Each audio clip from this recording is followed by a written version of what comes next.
After Ish gets attacked in episode 3, all the survivors come together to save him in episode 4's opening moments. Together, all of them apply pressure on his wounds while Molly cleans him and stitches him up. During the procedure, Ish also briefly stops breathing. However, Molly performs CPR to ensure he stays with them. Although Ish sustains many fatal wounds on his body, he miraculously lives to see another day. For obvious reasons, his injuries take time to heal. However, he eventually seems to make a full recovery, with only a few scars left behind on his body. To avenge Ish's death, Emma goes to the forest with her gun. As soon as she spots the mountain lion from a distance, she shoots it multiple times. She does this to ensure that the lion does not attack any of her loved ones again. When Ish finally starts showing signs of recovery, Molly visits him and tells him she cannot believe he is still alive despite sustaining many fatal injuries. She commends his strength and says he would not have made it if it wasn't for his ability to keep fighting. Ish responds by saying that he only stayed in bed while everyone else did all the heavy lifting. He gives Molly all the credit for using her medical forte and saving him. This is when Molly reveals she never completed medical school. She recalls how she flunked out after the first year and always felt incompetent. However, when the pandemic destroyed nearly the entire human population, she got to adopt the tag of a doctor and live a dream of her previous life. She also says she is surprised she managed to save Ish. Ish then assures her that she was able to save him because she accepted her setbacks instead of running away from them. Since Earth Abides is about survival and community and not about Ish's individual journey, it makes sense that the series jumps ahead to a few years in the future instead of solely walking through Ish's road to recovery.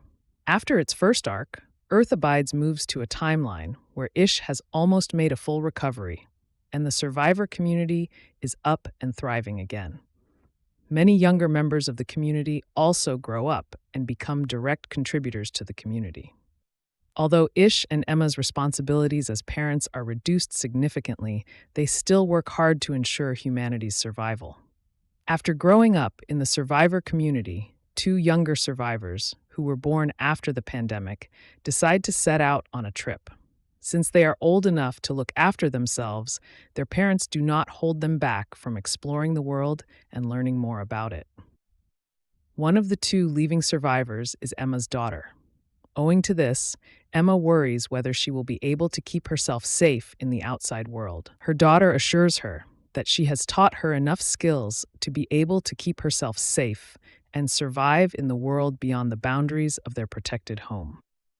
Soon after the young survivors leave, the others realize they are running short of water. Ish and Jorge visit a nearby dam, hoping to understand what happened to the water. They not only find a dried-up river, but also notice a pipeline from the dam has been severely corroded and destroyed. Ish estimates they only have a week to survive with the remaining water unless it rains. Moments later, a few vehicles pass above them on the dam, forcing them to flee the scene. Although Ish and his team leave before the survivors can come and talk to them, the new set of survivors follow them to their home and approach them with warmth. Ish, as always, is apprehensive about letting them stay. However, their leader, Charlie, peacefully offers him their remaining water and also promises to help them dig a well with a boring machine. Since Ish and his people really need a water source, he is forced to agree to let them stay. Ish tries to convince Emma that there is something wrong with Charlie. Emma brushes off his claims by saying that he said similar things about previous survivors who joined them. Even though Ish agrees he has previously been wrong about people and their motives, he refuses to believe that he is mistaken about Charlie. Emma firmly believes that Ish only feels threatened by Charlie's arrival because he questions his position of authority by swaying everyone with his charm. However, deep down, Ish genuinely believes that Charlie is up to no good. While Emma wonders what will happen if they fail to dig out the well, Ish fears that successfully digging the well will lead to more dire consequences. Almost throughout the Earth Abides episode, Charlie and his men struggle to successfully dig out a well.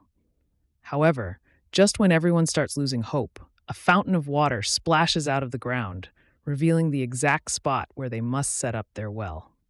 To Ish's dismay, his biggest fear materializes, forcing him to reconsider his position in the community. Ish was considered somewhat of a leader in the clan before Charlie arrived. However, after Charlie finds a solution to one of the biggest issues experienced by the survivors and successfully provides them with a resource essential for their survival, he questions Ish's place as the leader.